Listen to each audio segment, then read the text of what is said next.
Big Scott 35. Today we're going to be talking a little bit. I know this is out of whack for me on a Saturday or releasing a video like this, but I've been being asked this quite a bit here lately. Going to shows from people that are not even in the hobby on how I decide purchasing, how I'm not getting ripped off, other things like that. What goes into my mental process of purchasing a card and the price I go at. And I just like to put it out there to get other people's thoughts for me to learn how everybody else does it as well. See if it helps me at all. And hopefully this might be helpful to somebody else. I don't know. But first off, let's start with the lower end stuff. If I'm buying just everyday cards, it's really not much thought process other than pricing. What am I legitimately looking for? If it's just some player's third, fourth year card that I'm doing a player run or whatever, I'm just not going to, pay a lot for. Usually those cards are in the sports lots or something like that, or quarter bin at the show, or dollar cards, whatever case may be. That's very easy, self-explanatory. Now, if it's a numbered card, color, variant, anything like that, I am not going to pay a premium, for that card. I'm just not. That's where my old school mentality comes in. Now, I'll pay up if it's something that one of my PC players, but I'm not going to pay up ridiculously. Now, what does that mean? That means a lot of different things to a lot of different people and at a lot of different times in this hobby. So, a wise man once said, and I'll tell you who it was, Eric Losback Page, is one of his greatest quotes from him is, if you pay for it and you're happy with what you paid for it and you're happy with the card, then you didn't overpay for it. And that is something that's really stuck with me when I'm looking at cards. Now, do I pay foolishly? No. I'm not struck with FOMO as much as other people. I can leave things very easily.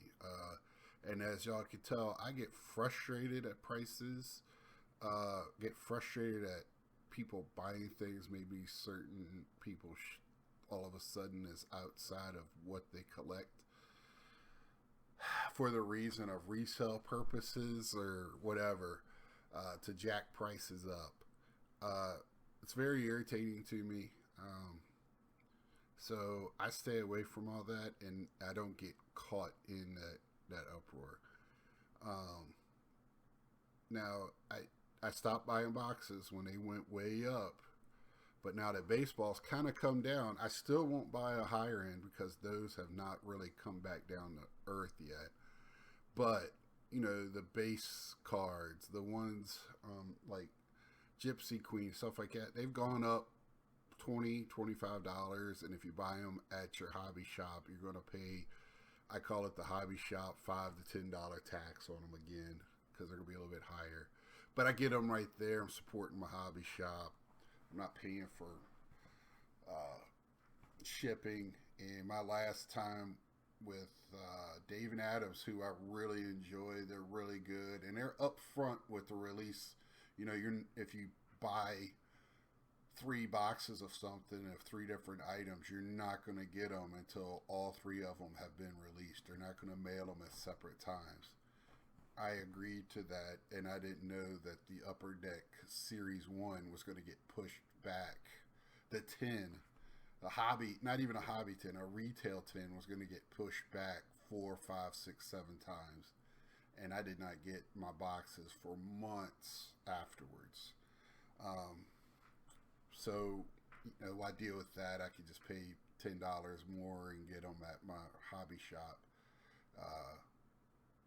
So, that $10, yeah, but, I like my hobby shop. They already know me. So, they even hold stuff for me. already. So I don't have an issue with that. Now, for buying like newer rookies and things like that, I get asked this a lot too. Rookie cards. God bless you for pull it and you sell it for way higher than what prices should be. Because they come back down really fast in the years after. So, you know, I stay away from them. They have to be an established player before I start buying them. And what do I mean by that? I do have years in my mind. So, for me to start really putting my money into it, where I'm paying high, I'm talking over $200 for a card. Now, that could be extremely high to others and cheap to some other people. To me, it's bordering extremely high, where I just got to really think about my purchases. So they really need to be in the league for like 10 years or going on 10 years, a really established 8, 9, 10-year ball player.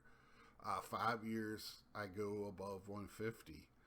Before 5 years, it's 150, and they have to be a Pete Alonso that's in my PC, or somebody that's really an established rookie.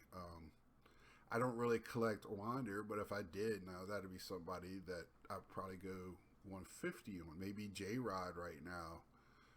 He looks like he's the real deal. But, my problem is if they get injured,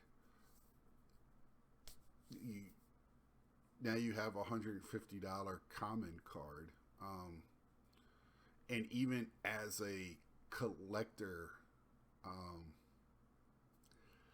that's tough pill to swallow, unless it's, like my PC.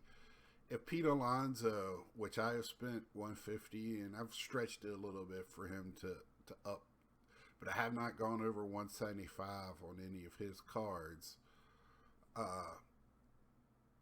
If he gets hurt tomorrow, those cards, but he was my PC. He gave me those years of enjoyment of watching him. So even when I go back and go, man, I paid a lot for a card of a guy that played 5 years in the league,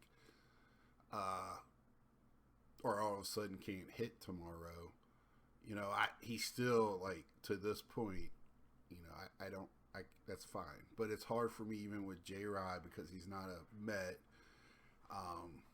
He hasn't caught me as, like, that's the guy I'm collecting. Because Fernando Tatis has done that with me. I don't pay heavily. Let me, stop. I don't go, but I hang on to his cards. If I pull them or I can find, under $5, some inserts or whatever, or even some numbered cards, now that, 3-4 years in the league. But he's hurt all the time, so it's hard to be the guy when you're watching from the bench, and they're playing good ball right now. And, they couldn't help but show him on the screen yesterday because I guess he's getting ready to come back. He was with the team at the Mets game. They kept showing him. I don't care. He's not playing. The person they got playing shortstop's doing great, and Profar and left field's doing great. So, okay. And they hit Scherzer last night, bomb and a couple other hits. So Mets can't hit either right now. But anyway, back to what we're talking about. That tangent. I don't have Nats man to keep me here on the rails. So, to go back to what I was talking about, I just have set in my mind what I'm going for when it comes to newer cards, the stuff that I don't pull out of packages, that I buy the singles. And I kind of stay within my PC range when I go after that. Now, there's always going to be some rookies that intrigue me. J-Rod is right now one of them. Last year was the year before last year, Cronenworth, which is doing well this year, All-Star. There's always somebody that grabs my attention for whatever reason. And actually, I like the kid at the Guardians from Oregon State, I believe. That started out the year. You couldn't strike him out. He's grabbed my attention. I don't even think they made a rookie card of him yet, outside of some .com stuff. So you know, they have grabbed my attention, and you know, I won't look, but if I see it and it's affordable within what I think it falls under my range. Now with them two, they're not being Mets. It's a pretty low dollar amount I'm paying. You know, less than $20. I can tell you that, and it's got to be pretty for me to even pay that. So, you know, I'd rather spend that on my PC. And then with vintage, I've gone through this mindset last year before I went to the National. For me, when I start paying, you know, I start getting at the money for that. I do a lot of research, what the cards go for in different prices, what they have sold for recently, if they're cards, how many are out there, what's probably the best grade at what grading company I can get it at in my price range, because even with them, I have a higher number I stay around, and you know, I'm gonna keep that one to myself because I feel like to me it's a dumb number in sports cards, and I don't feel like everyone should have. If you don't have the means, don't feel like you need to have that means to do it. And because I used to not be that way, but I would, you know, pull a credit card out just to be one of the cool kids. And I still don't think mine is a high end. I've seen a lot more. So, you know, with that being, just know what your high end is, and then stay within those means, and you'll be okay. And make sure you get something that you're happy with. I'm coming at you as a collector, not as a flipper. So when I get to Clementes, they're going to stay here. They're not going anywhere. You know, I'm trying to think if I get a Satchel page, which I don't think this year I will. I don't think because that'll be one of those years where I'm going to get one card probably, and that'll be it. When I'm talking about a Bowman, I think 48 Bowman. I got to get with Don's got one. I need to get with him. I'm not, see, again, I'm sitting here guessing because haven't been researching that card because I'm staying away. I thought this year would get it. I have not. But I think, you know, I'm going to be in the 60s cards. The cards I'm looking for, you know, they're not going to have commas, but they're going to be, you know, in the 500 low end. So I have to keep, or 350 for some of them low end. So that's the type of stuff I'm looking for, because I've been researching it, and that is in bad shape, very bad shape. But I'm just trying to complete a Mets set. I'm not trying to get the 10. Not really worried about it. They're not PC players. They're just on my PC team, and just trying to finish that set.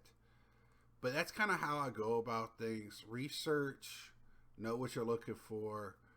I was asked, you know, how do you know I'm not getting, you know, if I buy raw, if it's not faked, you know, it's kind of hard to fake those 60s cards. They have a definite feel. How they get damaged is unique. The smell of them is very unique. But what they can do is, you know, manipulate them to look better. And that's very hard with somebody who knows what they're doing without the right tools. And I will be carrying a small magnifying glass and a jewel eye. So if I need to feel like I need to pull it out, and you start pulling that stuff out, the dealers start grabbing for the card or changing their minds or stuff like that, and you know something's up. But that's my thoughts on that. Like I said, research, know where your limits are, stay within your limits.